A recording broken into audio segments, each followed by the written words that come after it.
دوستان سلام. میریم سراغ ادامه بردرکوزه و قسمت پایانی داستان نخجیران. ما توی داستان نخجیران دیدیم که یه خرگوشی با وجود کوچیکی جثه‌اش تونست یه شیری رو مغلوب کنه و اینجا شکارها یعنی نخجیران وقتی که خبر از بین رفتن و نابودی دشمن خودشون یعنی شیر ظالم و ستمگر رو میشنوند، میان دور خرگوش جمع میشن و جمع‌بندی داستانه، در واقع جمع شدن نخجیران گرد خرگوش و ثنا گفتن او. جمع گشتند آن زمان جمله وحوش، شاد و خندان از طرب در ذوق و جوش. حلقه کردند او چو شمعی در میان، دورش جمع شدن و خرگوش مانند یک شمعی در میان سجده آوردند و گفتندش که هان، تو فرشته آسمانی یا پری؟ یعنی تو فرشته آسمان هستی یا پری هستی؟ نی، تو عزراییل شیران نری. هرچه هستی جان ما قربان توست، دست بردی دست و بازویت درست. راند حق این آب را در جوی تو، یعنی این کامیابی و موفقیت و بزرگی رو خداوند به تو داده، این آب رو در جوی وجود تو به جریان در آورده. آفرین بر دست و بر بازوی تو. بازگو تا چون سگالیدی به مکر. سگالیدن یعنی اندیشیدن، اندیشه کردن. بازگو برای ما توضیح بده تا چون، چگونه سگالیدی به مکر، آن عوان را چون بمالیدی به مکر. مالیدن اینجا در واقع یعنی مجازات کردن، مثل گوشمالی دادن. بازگو تا قصه درمانها شود.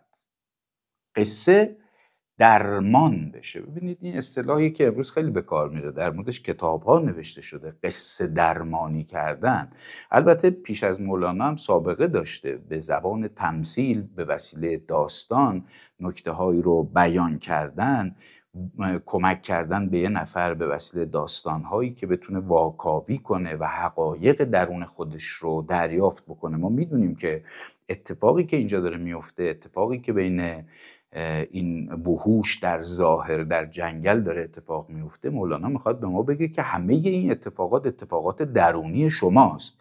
در واقع قبل از مولانا هم رسم بود که به وسیله داستان می اومدن بیماری های روانی رو مداوا میکردن، درمان میکردن. ما داستان شهرزاد رو در 1001 شب داریم که اون پادشاه ستمگر و خونخوار رو به وسیله داستانهایی که شهرزاد برای اون تعریف کرد تونست اون مشکل، یعنی اون دیو درونش رو بیرون کنه و روح ناآرام پادشاه رو تسکین بده و تبدیلش بکنه به یک انسان نرمال و عادی به قول خودمون. بازگو تا قصه درمانها شود، بازگو تا مرهم جانها شود، یعنی همون قصه مرهم جان بشه. بازگو که ظلم آن استمنما. استمنما یعنی کسی که ستم می نماید، ستمکار. 100,000 زخم دارد جان ما. برای ما بگو که اون ستمگر رو چگونه نابود کردی، چرا که جان ما از اون آدم ستمگر، در واقع یعنی اون موجود ستمگر، چون شخصیت داستان ما در ظاهر انگار که یک شیره، وجود ما 100 زخم داره. گفت تایید خدا بود ای مهان، ای بزرگان، من کاری نکردم، این تایید خداوندی بود. ورنه خرگوشی که باشد در جهان، خرگوشی رو چه به این کارها، من نحیف و حقیر و کوچک، چگونه ممکنه که از عهده شیر با اون عظمت بر بیام اگر تایید خداوندی نباشه. قوتم بخشید و دل را نور داد. خداوند به من این نیرو رو داد و به دل من این نور آگاهی رو تاباند. نور دل مر دست و پا را زور داد. و از طریق این نور قوت بخشی که در دل من تابید، بدن من هم این یارا رو پیدا کرد، این توان رو پیدا کرد که بتونه حرکت کنه بره و این کار مهم در ظاهر به دست من انجام بشه. از بر حق میرسد تفضیل ها. تفضیل هم خانوادش فضل دیگه، یعنی این برتری دادن ها از جانب حق که میرسه. باز هم از حق رسد تبدیل ها و این دگرگونی ها. حالا ظاهرا این دگرگونی، تفضیل دگرگونی دادن به سمت نیکویی و خوبی و توانمندیه و تبدیل دگرگونی به سمت کمی و کاستیه. حق به دور و نوبت این تأیید را می نماید اهل ظن و دید را. میگه خداوند به برای همه آدم ها شرایطی رو مهیا میکنه تا اونها بتونن به این بزرگی ها دست پیدا بکنن. حالا چه کسی از این استفاده میکنه یا چه کسی از این استفاده نمیکنه. توی مصرع بعد میگه می نماید، یعنی نشان میدهد، یعنی در برابر همه آدم ها قرار میده چه کسانی؟ اهل ظن. اهل ظن اینجا یعنی اونایی که به گمان افتادن، یعنی ناباوران، و اهل دید یعنی باورمندان. یعنی هم به باورمندان و هم به ناباوران اینو نشون میده. ولی خب ناباوران به خاطر اون بیماری درونی که دارن، با وجود دیدن اون چیزهایی که نشانی از حقیقت داره، ولی راه خودشون رو کج میکنن و کار خودشون رو دوباره انجام میدن. پند دادن خرگوش نخجیران را که بدین شاد نشوید. خب خرگوش اینجا نماد یک پیر و مرشده، بنابراین داره بهشون میگه که درسته که ما به یک پیروزی رسیدیم، ولی ما نباید این پیروزی مغرورمون بکنه. هین به ملک نوبتی شادی مکن.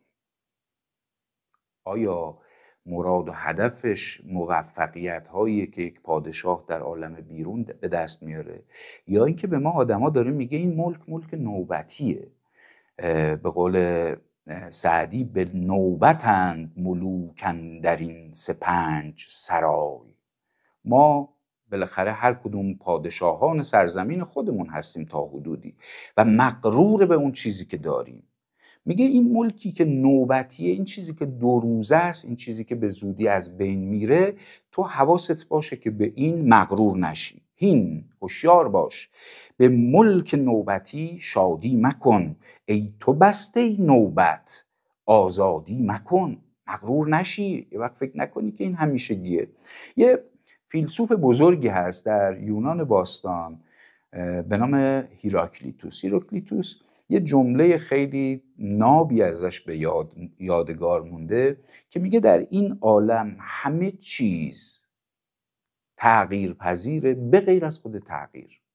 یعنی هیچ چیز ثابتی وجود نداره، هیچ چیز ثابتی وجود نداره مگر تغییر که همیشگیه.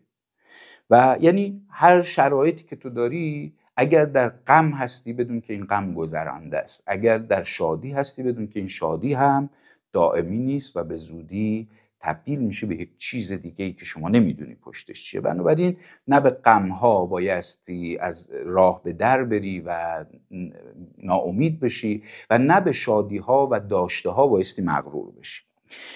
آنکه ملکش برتر از نوبت تنند، برتر از 7 انجمش نوبت زنند، برتر از نوبت ملوک باقی اند، دور دائم روحها با ساقی اند. بعد بلافاصله وقتی که از ناپایداری زندگی در این دنیا، از ناپایداری اون چه که انسان‌ها در این دنیا دارن حرف میزنه، بلافاصله میره سراغ یه ملک دیگری که اون ملک لایزاله، ملک بیزواله، و میگه که آنکه ملکش برتر از نوبت زنند. قبلش گفت که این ملک نوبتیه، یعنی میاد و میره، یه روزی دست توه، فردا دست کسی دیگه است. بعد میگه ولی ملک دیگری هست که کسانی هستند که اونها رو مولانا میگه اولیاء الله هستند، که اونها ملکشون برتر از نوبته. یعنی شما دنیایی داری که دنیای تغییرات و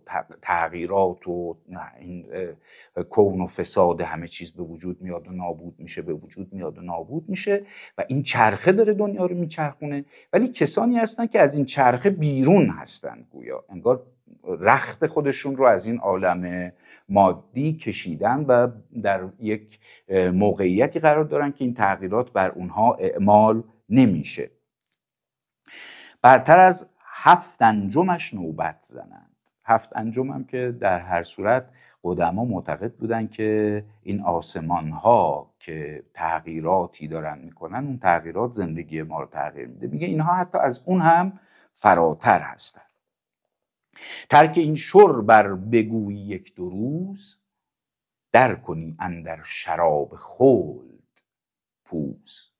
میگه یه شربی داری اینجا، یه شرابی داری اینجا، اگر از این شراب تو بتونی بگذری، اون وقته که در اندر شراب خلد یعنی جاودانه، ماندگار، تو پوز خواهی کرد، یعنی در واقع از اون بهره مند خواهی شد.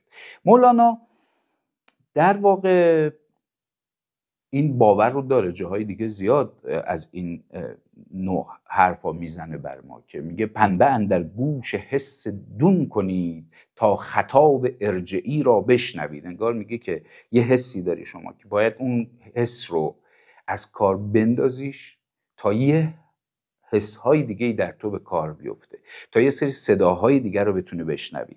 پنبه آن گوش سر گوش سر است، تا نگردد این کر آن باطن کر است.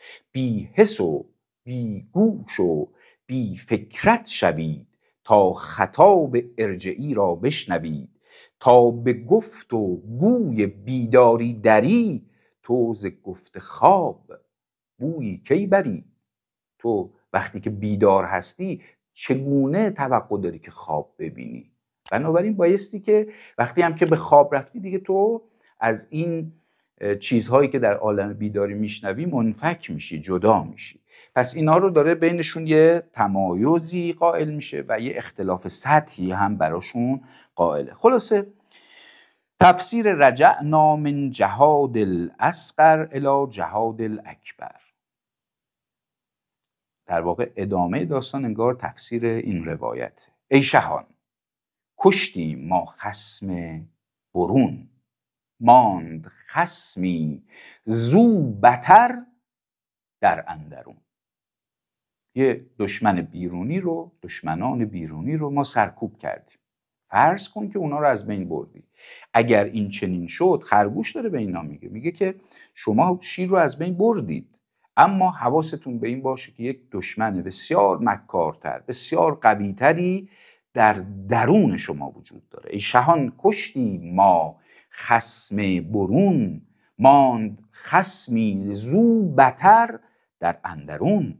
کشتن این یعنی در واقع کشتن این خصم، کشتن این کار عقل و هوش نیست. شیر باطن سخره خرگوش نیست.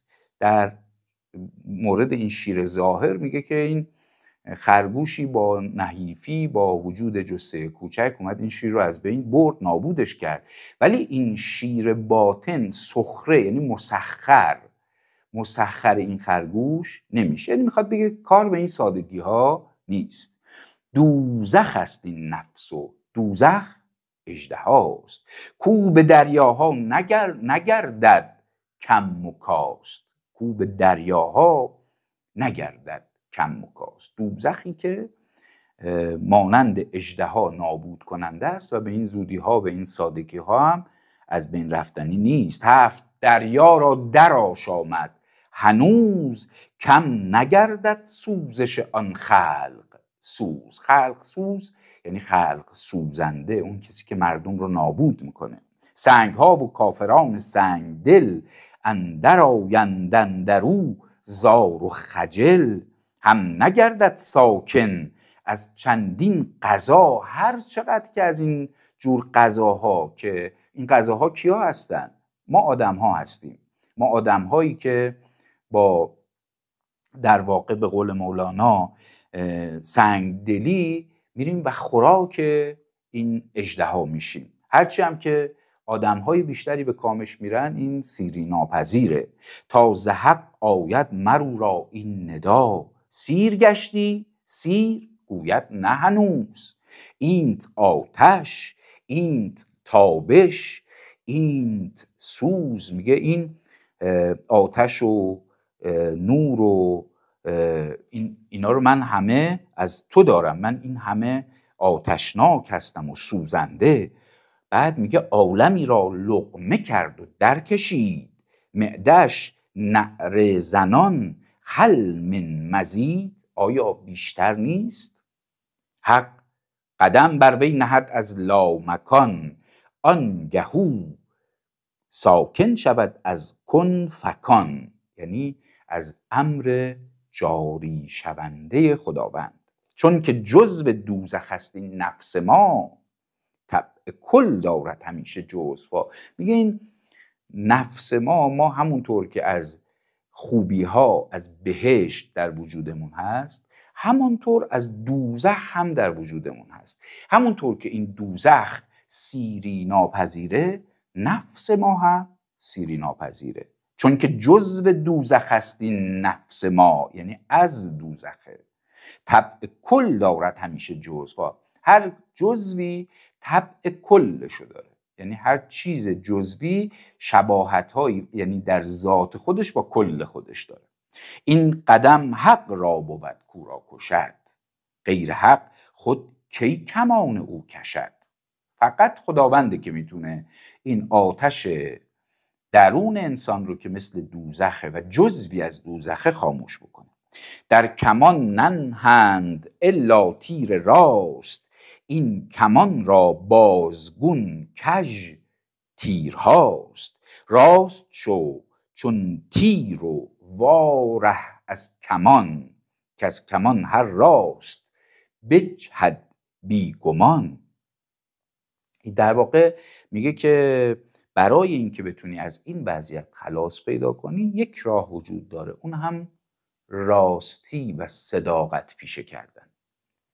چون که واگشتم ز پیکار برون، روی آوردم به پیکار درون. قد رجعنا من جهاد اصغریم، یعنی ما اون گروهی هستیم که از جهاد کوچک بازگشتیم. اشاره داره به روایتی که یه تعدادی از یاران پیامبر وقتی که از جنگ اومدن خوشحال بودن و پیامبر بهشون گفت آقا این جنگ کوچکی بودا، شما از این جنگ اومدید شاد و مسرور و همین احساس شادی و پیروزی که در درون شماست ممکنه دام راه شما باشه. بنابراین به فکر این باشید که مغرور نشید و به فکر این باشید که شما یک جهاد بزرگتری در پیش رو دارید. با نبی اندر جهاد اکبریم، قوت از حق خواهم و توفیق و لاف. قوت از حق میخوام و توفیق و لاف، تا به سوزن برکنم این کوه قاف. کار ما دشواره. کار ما مثل این میمونه که به وسیله یک سوزن یک کوه بزرگی رو از جا بکنیم. در واقع یعنی در ظاهر این کار شدنی نیست، مگر اینکه قوت از حق به ما برسه و توفیق از جانب خداوند باشه. در غیر این صورت این کار انجام شدنی نیست. یعنی کسی به پای خودش نمیتونه به سعادت انسانی خودش دست پیدا بکنه. ممکنه سعادت‌های دنیایی، توفیقات دنیایی رو آدم‌ها به دست بیارن. سهل شیری دان که صفها بشکند، شیر آنستان که خود را بشکند. با سپاس از شما.